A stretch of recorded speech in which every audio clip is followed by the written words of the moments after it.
नमस्कार, मैं हूं शिवांगी और आप देख रहे हैं A1 न्यूज बिहार। आज है 7 जनवरी। तो चलिए फटाफट जानते हैं बिहार के हर जिलों की बड़ी खबरों को। पहली खबर है वो सिवान से है, जहां सिवान में 5वें दिन शुक्रवार को भी अच्छी धूप नहीं निकली। हाथ कपकपाती इस ठंड की वजह से लोग परेशान हैं।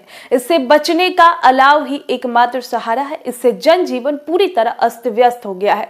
नए साल के आगाज के साथ ही मौसम में हुए बदलाव ने लोगों की मुश्किलें बढ़ा दी है। तापमान दिन प्रतिदिन गिरता जा रहा है, वहीं लगातार चल रही बर्फीली हवा हाड़ कपा दे रहा है। शुक्रवार को जिले का न्यूनतम तापमान सामान्य से 3 डिग्री लुढ़क 7-8 डिग्री तक पहुंच गया। इससे जनजीवन अस्त व्यस्त हो गया है। 5 दिनों के इंतजार के बाद शुक्रवार को हल्की धूप तो हुई, लेकिन कुछ मिनटों बाद सूर्य फिर बादलों की ओर छिप गया।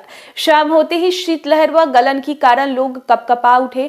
बाजारों में सन्नाटा पसर गया और लोगों में अलाव तापकर खुद को गर्म रखा। बीते 5 दिन से चल रही सर्द हवाओं ने लोगों के घरों में दुबके को विवश कर दिया है। बहुत जरूरी काम होने पर ही लोग खुद को पूरी तरह गर्म कपड़ों से ढककर बाहर निकाल रहे हैं।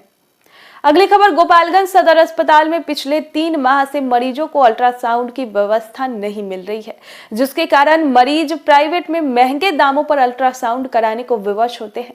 सबसे ज्यादा गरीब मरीजों को परेशानी होती है, जिन्हें डॉक्टरों द्वारा अल्ट्रासाउंड कराने की सलाह देने पर उन्हें मजबूरन महंगे दामों पर अल्ट्रासाउंड कराना पड़ता है या फिर ऊपर वालों के भरोसे छोड़ देते हैं। लेकिन शायद इस ओर स्वास्थ्य विभाग की कोई नजर नहीं जाती। दरअसल स्वास्थ्य विभाग मिशन 60 के तहत अस्पतालों में बेहतर सेवा देने का दावा कर रहा है, लेकिन उनके दावों में कितनी सच्चाई है, उनकी एक बानगी सदर अस्पताल में पिछले 3 माह से बंद पड़े अल्ट्रासाउंड ने देखा जा सकता है। आलम यह है कि मरीजों को बाहर से ज्यादा कीमत देकर अल्ट्रासाउंड कराना पड़ रहा है। इसके चलते गर्भवती महिलाओं को विशेष परेशानी उठानी पड़ रही है।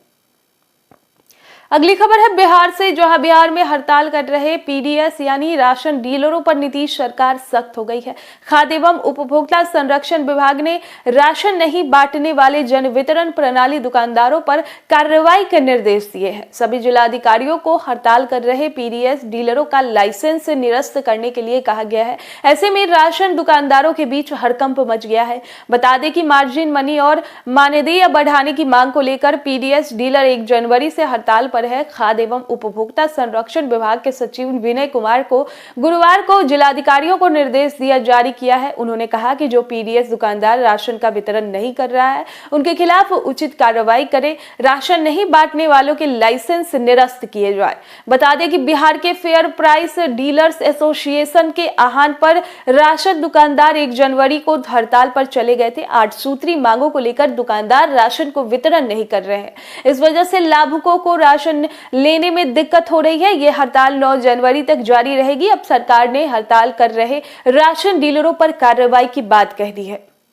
अगली खबर, बिहार में 2 चरणों में नगर निकाय आम चुनाव की प्रक्रिया संपन्न होने के बाद तीसरे चरण के चुनाव की घोषणा फरवरी में होगी।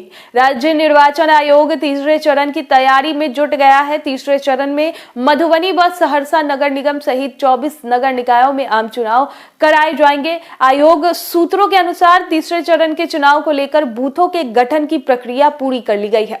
पुनः सभी जिलों को एक बार फिर से बूथों की वर्तमान स्थिति की जांच करने की प्रक्रिया जारी है, ताकि आवश्यकता पड़ने पर उन्हें अन्यत्र स्थानांतरित किया जा सके।